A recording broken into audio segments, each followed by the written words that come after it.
All right, so today we're diving deep into the story of Noah's Ark. Oh, yeah. But we're going way beyond the classic children's book version. Right. We're going to uncover those hidden meanings, the stuff that's still super relevant today, thousands of years later. Yeah, it's amazing how this story can offer so much wisdom. Totally.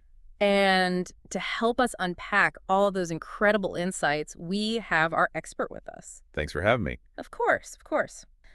So we've got some excerpts from Genesis chapter 7, just to kind of keep us grounded in the original text. Plus a couple of really interesting blog posts that explore the story from some unique perspectives. Looking forward to it. Yeah, it's going to be good.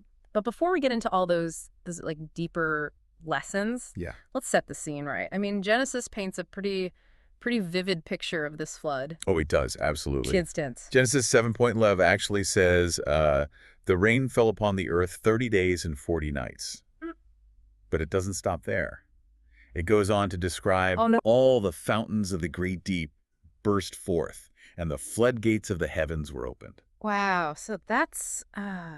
Just imagine that for a second. Yeah, that's not just some rain shower. Yep. We're talking like the world is literally turning upside down. Exactly. Mountains submerged. Crazy. The whole landscape reshaped. It must have been utterly terrifying. I can't even imagine, like what would it have been like to actually witness that firsthand, to see everything you know and love just swallowed up by this unstoppable force of nature. It's kind of like those moments when you have a problem in your own life and it feels so huge that you just feel like you're drowning. And it's interesting how the story emphasizes Noah's unwavering obedience to God in the midst of all this. Yeah, that's true. He builds this massive ark, gathers all these animals, basically upends his entire life on what? On a hunch. He'd never even seen rain before. Never seen rain. Can you imagine the conversations he must have had with his neighbors? Oh, I can only imagine. Like, hey, Noah, what you building there? Oh, just a giant boat, for the impending apocalyptic flood that no one else seems to believe in. He must have been the laughingstock of the town. Oh, totally. And yet he doesn't waver. He trusts in God's plan, even when it seems completely irrational to everyone else.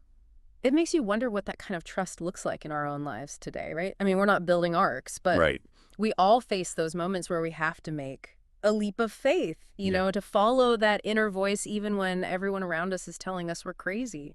Yeah, think about those times when you've felt a pull towards something, maybe a change in career, a move to a new city, a relationship. Oh, yeah. That everyone else warns you against. Do you have the courage to trust that inner voice, even when it seems illogical or risky? It's that willingness to step outside of our comfort zones, to embrace the unknown, even when it's scary. Right. Makes you wonder what impossible things we might be missing out on because we're just too afraid to trust that inner nudge, And here's where it gets even more fascinating. One of the blog posts we have, it points out that Noah wasn't chosen for this mission because he was some kind of superhero or shipbuilding genius. He was just an ordinary guy. Really? A farmer who was open to listening to God's call. So it's not about having all the answers or being some kind of perfect human. Yeah. It's about that willingness to say yes. To be a vessel. To be open to something bigger than ourselves. That's such a powerful message because it means that any of us, no matter our background, can be used for something extraordinary. It all starts with that willingness to listen and then to act. It's like tuning into that inner GPS system and trusting the directions. Even when it takes you off the beaten path. Exactly, even when it takes you off the beaten path. So, okay, we've got the flood raging, the ark is built, and Noah's got his family and this whole menagerie of animals on board. It's quite a scene. What happens next? Well, let's dive into that in part 2. The story takes us on quite a journey from here. We'll explore themes of isolation, resilience, and ultimately hope. Ooh, I can't wait. Buckle up, everyone. All right, so we left off with Noah and his crew sailing through this apocalyptic flood. Right. What must life on the ark have been like? Stuck with your family for that long. Oh, yeah, think about it. 40 days and 40 nights. Oh, wow. Genesis tells us the rain fell for that long, and then the waters just kept rising for another 150 days. So we're talking like almost half a year. On this massive floating zoo. Exactly. It's a long time to be cooped up with anyone. Let alone all those animals. Yeah, let alone all those smelly animals. Must have been a challenge to stay sane, let alone hopeful. Absolutely. One of the blog posts even describes it as this floating microcosm of humanity, carrying the seeds of a new beginning. But it was also a place of intense isolation. Oh, yeah. and uncertainty. Makes you think about those times when we feel isolated or lost in our own lives. Hmm. Maybe it's grief, a career setback, a relationship breakdown. Those moments when we just feel adrift, like we don't know what the future holds. The ark, in that sense, becomes like a powerful metaphor for the human experience. Yeah. We all face our own personal floods at times, right? Right. When everything we know is washed away and we're left to navigate uncharted waters. But here's the thing. Even in the midst of that chaos, Yeah, there's this unwavering thread of faith running through the whole story. that's right. Noah never loses sight of the promise.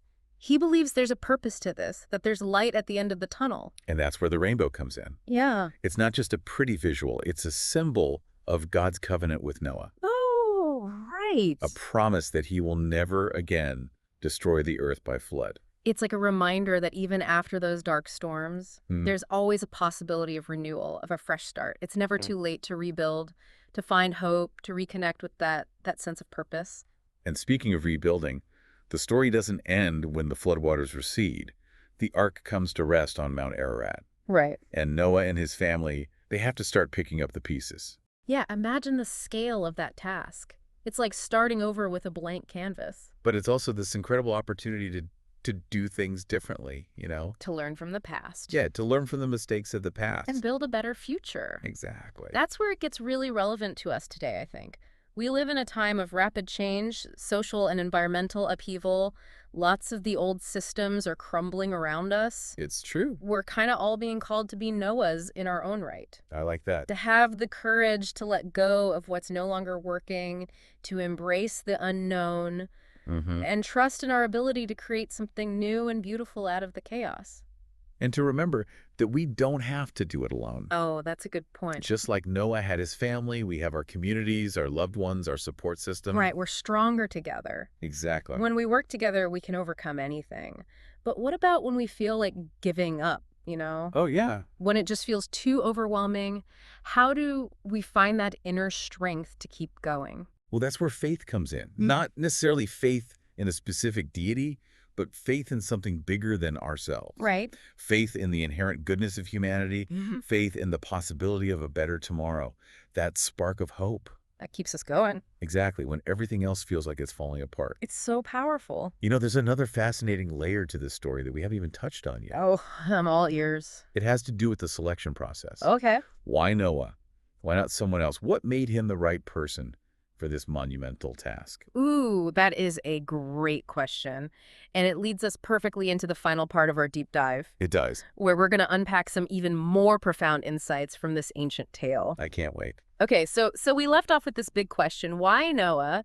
What made him the chosen one for this epic world-saving mission? Well, it's interesting because the Bible doesn't really paint him as some kind of superhuman figure. Right. Genesis 6.9 describes him as a righteous man, blameless among the people of his time, and he walked faithfully with God. So not a superhero, Right. but a man of strong character and deep faith. Yeah, like it's saying that what really mattered wasn't his physical strength or, worldly skills, Mm-hmm. but his moral compass, his spiritual connection. Exactly. And that's such a powerful message for us today, right? It suggests that true leadership comes from within. Yeah. It's about living in alignment with our values, staying true to our principles, even when it's hard. Yeah. It's like that saying, character is what you do when no one is watching. Right. Noah could easily given in to all the cynicism and corruption of his time. Yeah. But he chose a different path. He chose integrity. He chose faith. And in doing so, he became a beacon of hope in a world that desperately needed it. It really is inspiring. And that brings us back to this idea of the aftermath. Okay. The flood subsides, the ark comes to rest, and a new chapter begins. But it's not just about rebuilding physically, it's about spiritual and moral renewal as well. Right. Because even though the flood wiped away the old world, the potential for human weakness was still there. The greed, the corruption. It's like that saying, wherever you go, there you are. Precisely. Hmm? So the real challenge for Noah and his family wasn't just rebuilding their homes and lives. It was rebuilding a society that reflected those values of righteousness and faithfulness. The values that had allowed them to survive in the first place. Exactly. And that's where the covenant comes in. It's not just a promise of protection from future floods. Right. It's a blueprint for a new kind of relationship between humanity and the divine. So the rainbow becomes a symbol of that covenant, right? A reminder of God's grace and mercy. but also a call to accountability. Exactly. It's like saying, I've given you a second chance. Yeah. Now it's up to you to create a world worthy of that gift. It's like when you get a clean slate, a fresh start, Yeah. you have this incredible opportunity to make different choices, to build something better. It can be exhilarating Oh, yeah. and terrifying at the same time. And the Noah story doesn't shy away from that complexity. No, it doesn't. It acknowledges the challenges of rebuilding, the potential for backsliding, that struggle to live up to our highest aspirations. And it resonates with us because it reflects the reality of our own lives. We all experience destruction and loss. Times when everything feels like it's falling apart. But within those moments, there's also potential for incredible growth, for profound transformation. And we don't have to go through those trials alone. We've got the support of our communities, the guidance of our faith, and the enduring power of hope to carry us through. It's like we're all building our own arcs, arcs of resilience, of compassion, of faith, to help us navigate the storms of life. And emerge stronger on the other side. Exactly. Emerge stronger. So as we wrap up our deep dive into this ancient tale, I think the most important question to ask ourselves is this: what kind of world do we want to build? What lessons from the past can we carry forward? And what new dreams can we dare to imagine for the future? Because ultimately, the story of Noah isn't just about surviving a flood. No. It's about the enduring human spirit. The capacity for renewal. And the unwavering belief that even in the face of darkness, there's always a light waiting to break through. That's a beautiful way to put it. Thanks for joining us on this deep dive. Until next time, keep exploring, keep questioning, and keep seeking that wisdom hidden within these ancient tales. Yeah.